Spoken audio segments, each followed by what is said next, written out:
Hello and welcome back to Shakesyear. We are working on Edward III and we get to hear from King Edward III again in Act 2, Scene 1. I told you he talks a lot in this scene, and mostly what he's talking about is the Countess of Salisbury, who he found in this castle in Scotland because the Scots ran away as soon as they saw that the British army was encroaching. So King Edward is now rather smitten with the Countess of Salisbury, and Lodovick, who oversaw their conversation wherein they were both blushing at maybe inappropriate times, was there, and the king has enlisted Lodovick because he is so poetic to write down something, to write a letter, to write a poem that he will eventually give to the Countess of Salisbury.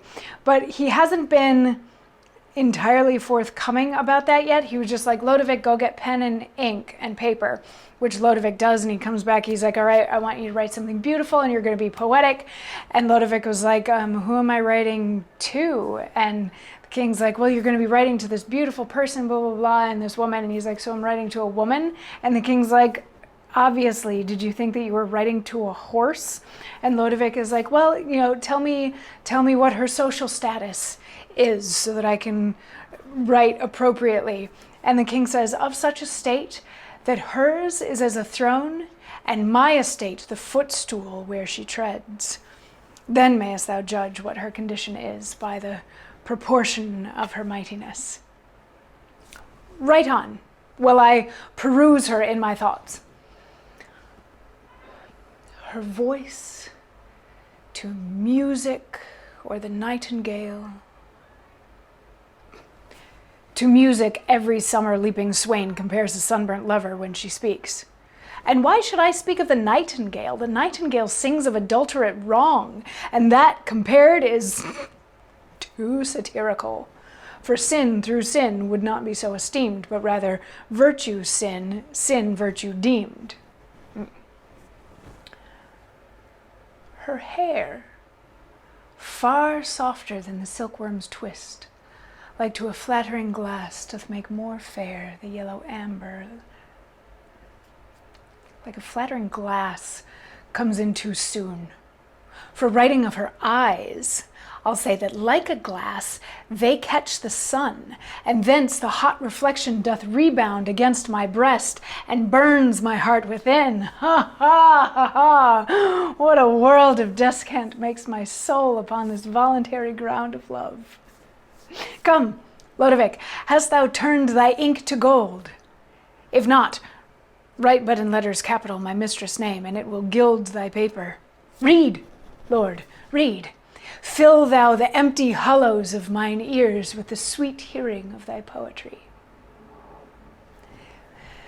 So, a couple of monologues ago, I mentioned that the king was asking Lodovick to be poetic and to write something beautiful and poetic, but he was actually being rather poetic about that asking. And that is what is happening again here. He's being poetic while Lodovick is supposedly sitting over there writing the poem about it. He's like, first of all, she's way more worthy than I, so use that as your base for how you're going to address this thing and write it out. And then he's like, all right, you sit over there and write, and I'm going to sit here and see if I can come up with some ideas. So much of the rest of this monologue is him trying to come up with ideas. He first says that he's going to compare her voice to the nightingale, but then he's like, everybody does that. Everybody compares the female voice to music, and then like the nightingale, that's exactly the wrong bird for me to choose in this situation, given that she's married and I'm also married. So that's let's move on from there. So then he starts talking about her hair and how her hair is, it's so soft like a silkworm and like a flattering glass. And then he's like, no, I have to save the glass metaphor for when I talk about her eyes and how they radiate such warmth that warms my heart and everything. So like he's having fun with this, but then he turns to Lodovick and he's like, okay, so are you done? Did you write the whole thing? Tell me what you've got so far. And Lodovick is like, well, I'm not quite done praising her yet. And Edward is like, well, there is no end to her praise. You can praise her an infinite amount. So just tell me what it is that you have so far. And Lodovick starts out with his first sentence, which is something about she's so fair and chaste like the moon. And Edward interrupts him and he's like, sorry, that's wrong on 2 counts. First of all, it is way oversimplified. And why are you comparing her to the moon? Because the moon only reflects other light. In the daytime, the moon disappears. And that's wrong. So it's a terrible way to start out this letter to her. And Lodovick is like, okay, and how's the second way that this is really wrong? And he's like, tell me the start of your sentence again.